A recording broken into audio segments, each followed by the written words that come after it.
A peek inside Town Council's capital budget deliberations on this episode of Barnstable Today. It's Monday, April 9th, 2012. I'm Sarah Colvin.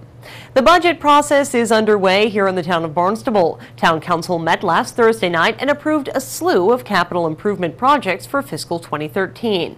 Superintendent of Schools Dr. Mary Chakowski presented 5 improvement projects for the schools, all of which were given the nod by the council. Marina items also made the list, including plans to dredge at Gateway Marina. Dan Horn, Director of Marine and Environmental Affairs and Harbor Master for the town. This project is a request for $80,000 to design and permit for a dredging project down at the Gateway Marina. Gateway Marina is located right down here at the corner of, Ocean and South Street. It's at the Asselton Park. It's a 24-boat, 24-slip marina. It's shoaling up right now. We're starting to lose some dock space. We're losing 2 or 3 dock space, primarily on the east side, closest to the bulkhead.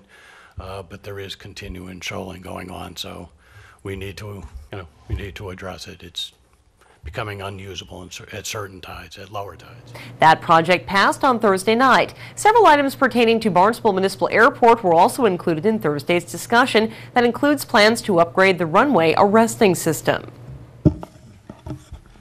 Order number 2012-090, appropriation and transfer order $800,000 from the Airport Enterprise Fund CIP open for public hearing. Thank you very much. We have Tom Lynch and we have Bud Brialt. Mr. President, members of the council, Bud Brialt, the airport manager, and accompanying me tonight is Frank Sanchez, assistant airport manager. Excuse me. To speak to this in the interest of brevity, we're not going to put any slides up, but if you had some questions, I can certainly put those up later on, should you choose to question something particular. This is phase 2 of our engineering material arresting system project, and we are requesting an estimated $800,000 to repair or replace our existing, it's called an EMAS system. Last year we received $20,000 for the phase 1 comprehensive inspection of the system, which is just now in progress. So as soon as we have the results of that, we'll know more particularly of what we'll be doing. We're hoping that it will be a simple replacement of a few things, and perhaps with grant monies, and we'll be able to keep it under the $800,000 that we're requesting tonight. If it turns out as a result of the inspection that it's a complete replacement, we'll probably be coming back to you for additional funds. And yes, sir. Well, I'm sorry, it's on page 12 of your book. If you'd like to follow through, there is a picture of it on page 12. As of 2 weeks ago, this project is eligible for a 90% FAA reimbursement and 7.5% Mass DOT reimbursement, so the only cost to the Airport Enterprise Fund is 2.5% of the project. And I'd be happy to answer any questions. Thank you very much. This is a public hearing. I'd like to open that hearing, and if any members of the public would like to speak to this item, please step up. Seeing no one, to close the public hearing. Councilor Tinsley. Thank you. Just a couple questions, actually. And I've been, like I said, I've been looking at more like your section of the book. It's a little more detailed.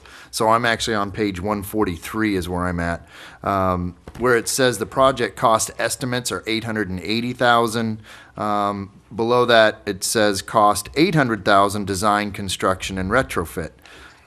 So my first question was just to ask why those figures differ, and then the second one is the source of funding. Do we expend the $800,000, then we can get up to 90% back from the FAA, or how does that work? To answer your first question, the 880 was a typo. It never got corrected. So the 800 is the correct number.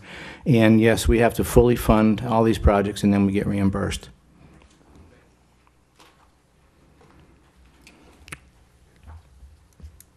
Councilor Daly. I was going to move the question. Second. We got a motion to move the question and a second. Councilor Kennedy, did you have a question? Yeah, I did. Is this the runway 6? Is runway 6 the one that heads up towards Meriden and Finney's? No, runway 6 heads to the northeast. Okay. Which runway is that? So that's runway 624. The one you're talking about going up towards Mary Dunn Road, and that way it'll be runway 33. Those improvements passed unanimously. Next, Airport Manager Bud Brialt went on to explain another project before the council. Yes. Item number 2012-091, appropriation and transfer order for $400,000, Airport Enterprise Fund CIP, open for public hearing. Thank you. Again, Airport Manager Bud Brialt. Mr. President, if you look again on page 12, page 13, on the top of page 13 is a graphical depiction of the area that we're talking about. It's the crosshatched area on the left side of that main area, if you will.